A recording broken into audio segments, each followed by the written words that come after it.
Laker Nation, it's over. You can finally rest. The season from hell has come to an end. It is over. It's done. It's finally gone. You can rest. The Los Angeles Lakers have been officially eliminated from playoff contention. It's over. They're done. They can't make the playoffs. They won't even make the play-in tournament. The highest they can end the season will be the 11th seed. It's over. It's done. They have no chance to make the playoffs. It's finally over, Laker Nation. You can rest. You can put this season behind you and look towards next season and hope for a different possibility. Oh boy, man, what a season. What a chaotic season for the Lakers. A team many believe would be a championship contender coming in. With this new big three of LeBron and AD and Russ. For it to go so south and to play the way it played out. Terrible, man. Just terrible. What a nightmare this has been. Oh my God. Coming into this season, they knew they needed more firepower in order to compete in the Western Conference because of the rise of the Suns and the comeback of the Warriors. They knew they needed that extra firepower. You know, the West already looked great. Of course, Utah was playing great, and the Clippers looked like they could compete as well. So the Lakers wanted that extra firepower to be able to truly compete. That's why they went out and got a guy like Russell Westbrook. And boy, did that whole experiment go bad. It went very, very bad. This team played so bad, so many terrible moments. The two double-digit leads that were blown to OKC, the terrible plays, all of the mistakes, the terrible defense, the blown double-digit leads, the choke jobs, everything that's happened this season has been absolutely chaotic for the Lakers. LeBron, you're going to get a good chunk of blame for how this season went. Specifically because you were one of the guys that was advocating for Russell Westbrook. You wanted him here, you know. You wanted to bring him in and work alongside you. So you're going to get a good chunk of the blame because you wanted Russ here and you brought him here to LA. I'm not saying you're the one that signed him. Obviously, Pelinka's the one that did that. But you're the one that advocated for Russ. And, you know, the Lakers, you being LeBron, the Lakers are going to be like, well, LeBron wants Russ here. We got to get him. And they did it. And you and AD and Russ were supposed to make it work, but the season didn't turn out the way it needed to. And yeah, the way Russ played and how that turned out, a lot of people are going to look at you and say, well, you brought him here, so you have a good chunk of blame for how this season went. But in terms of you playing and how you performed, man, you couldn't have done any more. You couldn't have done anything more, honestly. You averaged 30 this season. In year 19, LeBron James almost led the league in scoring. And he might come back and play. I think they have 2 or 3 games left. He might come back and play those final games because he needs at least 2 games in order to be eligible for the scoring title. So he might come back and play those 2 games. Then again, if he does do that, it's going to be clear as day to everybody that you're stat padding and you're clearly chasing after that scoring title, as well as, you know, chasing after Kareem's all-time scoring points in NBA history because he's still number 1 on the leaderboard in all-time points, and you're number 2, and you're very close. So if you come back, people are going to know you're stat padding because your season ended tonight. The Suns put you guys to bed. Just like they did last year in round 1, they put you guys to bed tonight. So yeah. Also, I know some people are definitely going to look at you and say, in the most crucial game of the season, you didn't play. I know people are going to have words to say about that, but I don't really care about that for the most part. It just felt like LeBron saw the writing on the wall and didn't want to continue this. But yeah.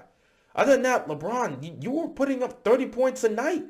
It's really bad when you see LeBron putting up 30-plus points a night and the team is losing by double digits. That is so pathetic.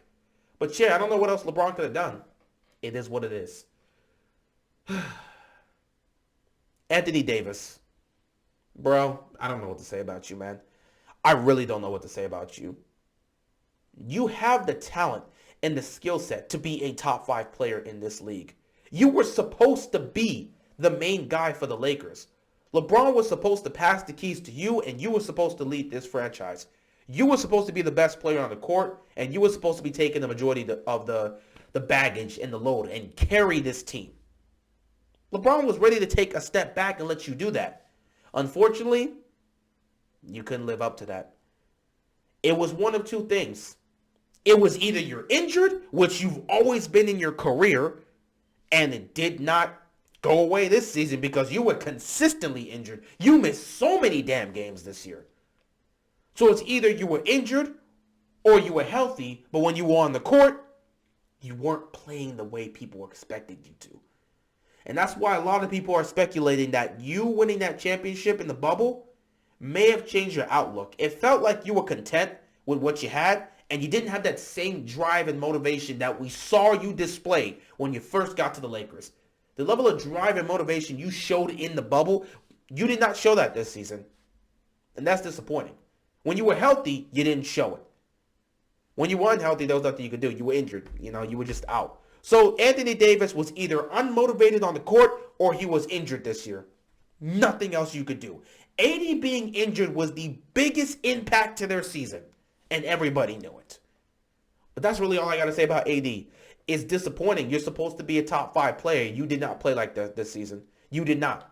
You were consistently getting injured. And honestly, I don't know what the Lakers do with you because you can't move forward with this guy. You cannot build a team around Anthony Davis. He can't stay healthy. How are you going to build a team around a guy that's probably going to miss 40 games? Maybe more, depending on how bad it is. He's consistently getting injured. I don't know what the Lakers do with him. I really don't. But it is what it is.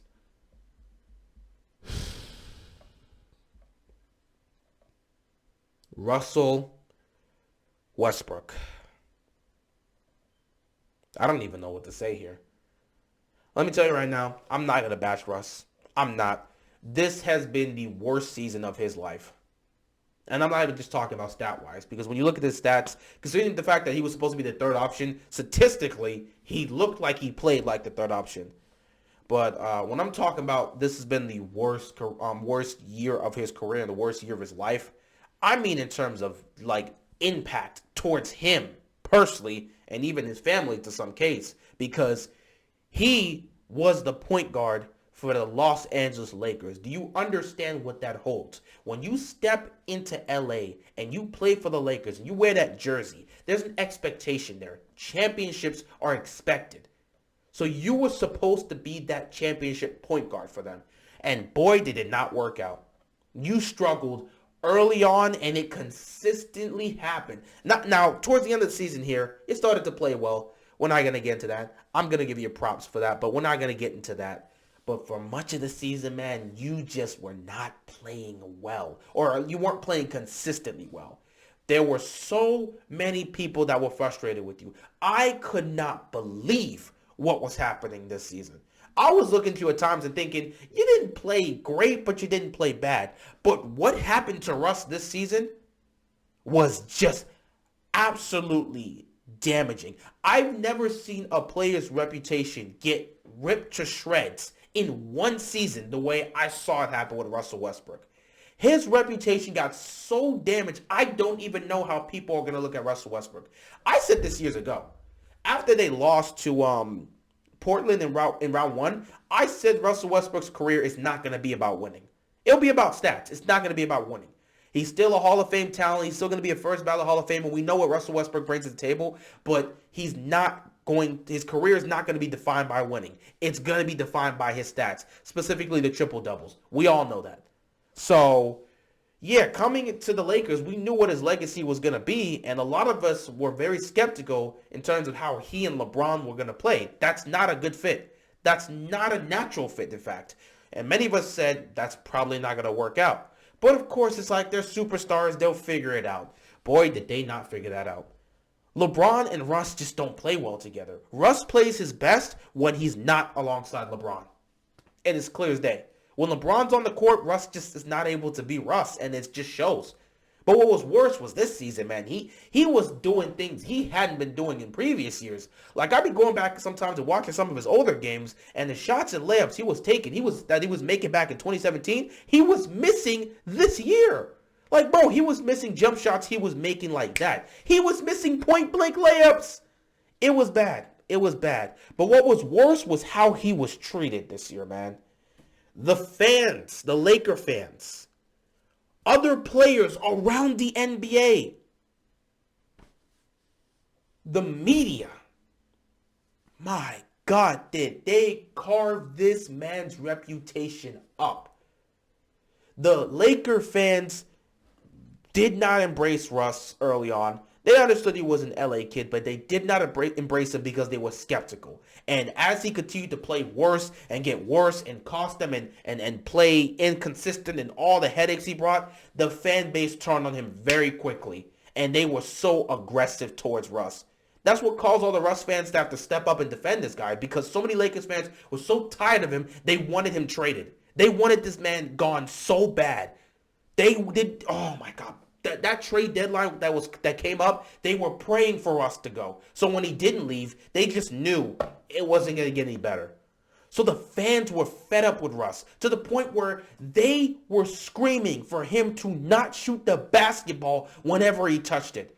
When's the last time you seen a fan base tell one of their own players not to shoot the basketball? Are they consistent? They were screaming that out. Don't shoot. My God, man. The fans were brutal to Russ this year. But that's a fan base that's been spoiled by winning, so they expect greatness. And you have to understand that. If you're going to be a Laker, you have to understand what comes with that. So the fans were brutal. He had players around the league taking shots at Russ, making fun of him. You remember when Russ shot an air ball and Cat looked up and said, What type of shot was that? Yeah, in fact, I believe the Timberwolves were trolling him by, what did they have? The Ice Cold Player of the Year or something like that? You had teams trolling him. Obviously, Patrick Beverley was running his mouth. Players around the league were making fun of him. It was bad. It was really bad. I didn't expect that. But of course, the worst, and I mean the worst of it, was the media. The media ripped Russ to shreds. I mean, on Undisputed, you had Skip and Shannon having blooper reels of this man's turnover. They made that into a daily, they made that to a daily daily segment. It was daily or weekly. Every time they talked about the Lakers, and every time the Lakers had a game, at the end of it, if Undisputed was on the next day, you knew Skip was putting some sort of blooper reel on there. And it was just them going at it and just man, I got hiccups now, and just talking about Russ's turnovers. It was bad. The media carved him up. And it started to get to Russ. It really did. He started lashing out. It was tough for him. It was really tough for him. But, yeah, man, I got to end this quick. But, yeah, Russ had a very tough season. I don't know what happens with him. I don't know his future with the Lakers. Obviously, I believe he's going to opt in to, his contract. I believe he still has a year left, right? So he's going to opt in, obviously, and take that $46 million or something like that, $46 million that he's owed next year. He's probably coming back. I don't know what they're going to do with that. So, yeah, Russ had a rough season. He didn't play the best. You know, he was very inconsistent at times. Towards the end of the season, he started to play well, so good for him.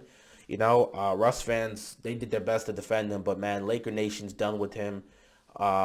People just want him off this team now. This whole situation was a disaster.